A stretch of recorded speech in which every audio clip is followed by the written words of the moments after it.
Ladies and gentlemen, I'd like to resume. He would as well, just for the drama.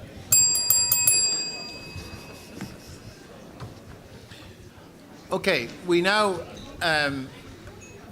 now moving on to hear our two advocacy groups that are presenting at this session. It is Eoin Murray on behalf of the National Women's Council of Ireland and Professor Mary Hickman for the Votes for Irish Citizens Abroad. And each has 15 minutes to make their case, and we look forward to listening to them. Eoin, please.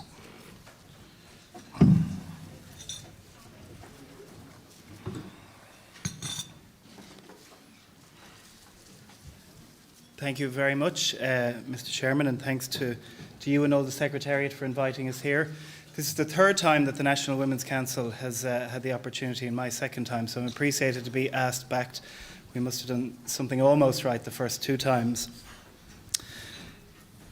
Last year, at the end of the presidential election, I went in to vote, and I took my 4-year-old son, as I have done in every election or referendum that has happened since he was born. I took him into the polling booth, and at the end of voting, and as we were walking out, he said, "Daddy, why do we vote?" And it kind of stunned me, the simplicity of the question, but if you ever want to explain something very complex for people to understand it, like electoral systems, then explaining it to a 4-year-old child is a good starting point. I like to think, as a proud father, that he's pretty smart. He knows his way around the political system. So what I said to him was, well, first of all, we're saying what kind of a country do we want to live in? And second of all, we're reminding the politicians that it's our country. So in 4-year-old boy terms, who's the boss of who? In adult speak, what we would say is, what are the values that we share as a country, and how do we want those values represented? And two, how is power distributed between politicians and citizens in our society? So I'm here today representing the National Women's Council of Ireland.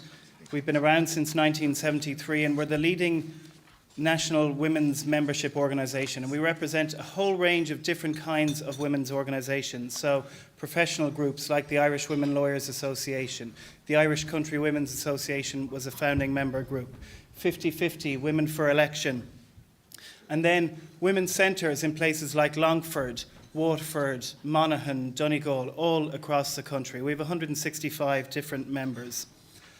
And what are the values that we and our membership believe should be reflected in Irish society? Well, first of all, we want equality between women and between men.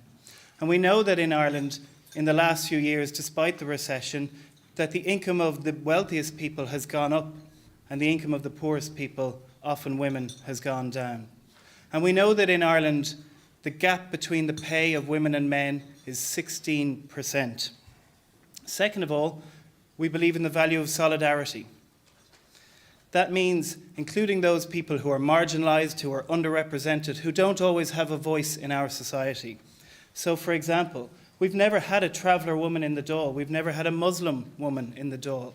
So how truly representative is our national parliament? Third of all, we want to build a caring society.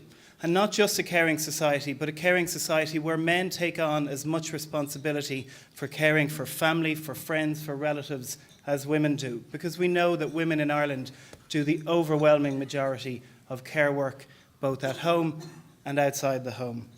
And third of all, we want to have a system that is environmentally sustainable so that future generations of children live in a safe and a green country. Now, the second question is, how should power be distributed in Ireland? Well, the first thing we would like to see is more power for women, be they citizens or as politicians. And since I last spoke to you on the issue of women in politics, I can report one tiny piece of good news, which is that in the Meath East by-election, a woman TD, I think she's the youngest TD now, a member of the Dáil, was elected. And that changed Ireland's position in the international league tables for representation of women in politics. And now we can be proud to say that we've moved from number 96 to number 89, and we're tied with North Korea, of all countries, in our representation of women in politics. So we can see that Ireland today is still a society developed by men for men. And the second thing we would like to see is more power for citizens and less power for politicians. So I suppose you might be asking, how does all of this relate to electoral systems? And before I answer that question, I just like to talk a little bit about electoral systems and values, and how do they work and how do they correlate, and why does equality matter? For those of you who have copies of our submission in front of you, if you look at page 9, you'll see a table. And what the table essentially illustrates is that the more equal a society is, the better that society is. The less equal a society is, the more problems that society has. For example, in more equal countries, we tend to have less violence and more trust. In more equal countries, we have less problems with mental illness and higher educational performance by children. In more equal countries, we have less problems with alcohol and drug addiction, and then lower levels of obesity. So really, how does any of this relate to electoral systems? Well, there's a lot of academic research, I don't know if you heard about it yesterday, that indicates that the electoral system that you have in your country correlates to the kind of society you have. And we believe that the electoral system is really just a tool, and it's a tool to allow you as citizens to embody the highest aspirations of what kind of a country you would like. So if you would like a country that is more efficient, that the decisions made are stronger and tougher, then pick a winner-takes-all, first-past-the-post electoral system. But if you would like a different kind of country, where you have fair representation for all views and for all values, then you must be leaning towards a more proportionate system. Because what do proportionate systems do? Well, they allow for broader participation. They allow for minority groups to be represented and to have their voices heard. They tend to be, in fact, overwhelmingly, you can say that they get more women representatives into Parliament. They tend towards consensus rather than conflict and adversarial politics. They tend to build long-term stability into the kind of policies that are pursued rather than swings from one side to the other. And they tend to, and I found this very interesting when I saw the research, they tend to build a more gentle kind of politics, and I think that would be a very healthy thing. So the National Women's Council, we held 2 consultations about this, because it is a tricky issue, it's a complex issue, and we wanted to ask our members, well, what do you think about the electoral system, and what kind of changes would you like to make? So we had one in Cork in September 2012, and we had another meeting just last week with the group called Claiming Our Future in Dublin. And of course, they voted for 2 different systems. So I don't have a clear sense of which system is better than the other based on our members' views, but I can give you a sense of why they picked those 2 different systems. First of all, they said in Cork that they would like the mixed member system, and I'll talk a bit about that in a moment. And second of all, in Dublin, they said they would like an improved version of the proportionate representation system. Some of the things that they said, again, you'll find this in our submission, they said PRS TV is not women-friendly because of the long hours that it makes politicians do and the strong links to constituency workload. And in fact, we know that women politicians end up doing more constituency work than male politicians, because a lot of the time people from other parts of the country will travel to find a woman politician because they're looking for one. Second of all, they said that they wanted to keep a really close link between citizens and politicians because they believe that that is a key accountability mechanism. They want more power for local government and not for all of the power to be vested in the Dáil. And I know that's not necessarily on the agenda here today, but I think it's important to note. Also, they wanted more invested in political education in schools so that people really understood what they were doing when they were making decisions around elections. They wanted less clientelism, less focus on small issues and our politicians not looking at national big picture issues. And ultimately, of course, they wanted more women involved in the political system. So how do we do all of this? It seems like quite a diverse set of demands and views.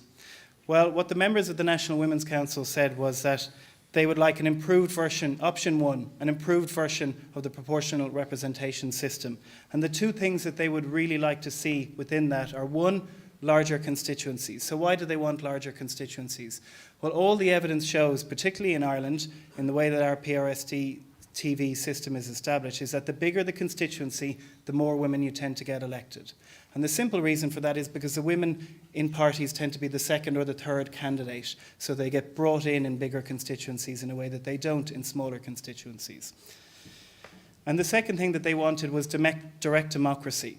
So that is the idea that citizens can initiate a referendum on a piece of legislation, either that the government is proposing or perhaps that they would like to see themselves, and that they have a power to hold the government to account. And the last time I was in, I spoke a bit about direct democracy, and it's worth maybe reminding you that Ireland had a direct democracy system when the Free State was established. It's not something completely new. In fact, it's something old that got taken out in 1937. And one of the consequences of taking it out was that the cabinet got far more power than it needed to have. So if you want to have a system where you can try and hold the cabinet to account, then a direct democracy system is a really useful thing to have. The other system that our members liked was the mixed system, where you had a national list system and then also a constituency-based system. Now, the example that got everyone particularly excited was the example of New Zealand. And the reason it got everyone excited is because when New Zealand moved from the first past the post system to a mixed system, it dramatically increased, I think doubled in the space of one election, the percentage of women represented in their parliament. So I think from 16 to 30%. And this is in a country, New Zealand, where they were the first country in the world to give women the vote. And that has held consistent since. Women's representation in the New Zealand Parliament has been very positive. But I suppose what concerned our members was that idea that in New Zealand they have a system where you have a national list system on one hand and then single seat constituencies on the other hand. And so that doesn't balance the idea of having larger constituencies. So what we would like, if you do decide to go for a changed electoral system, and I see on your ballot paper you may not do that, but I think it's worth discussing it. If you do go for that, we would like a national list system, but also a system that has big constituencies with the PRS-TV, the single transferable voting system. So I'll summarise and just say there's a couple of principles that we would really like you to keep close to your heart when you're deliberating over how to vote. And in a sense, I feel I'm preaching to the converted because the Convention has already made pretty excellent recommendations about increasing the representation of women in politics. But we would really like to make sure we have a system at the end of this process that maximises the representation of women and also of minority groups whose voices are not heard. To ensure that gender quotas are compatible in whatever system you pick. To have fewer constituencies with more TDs in each constituency.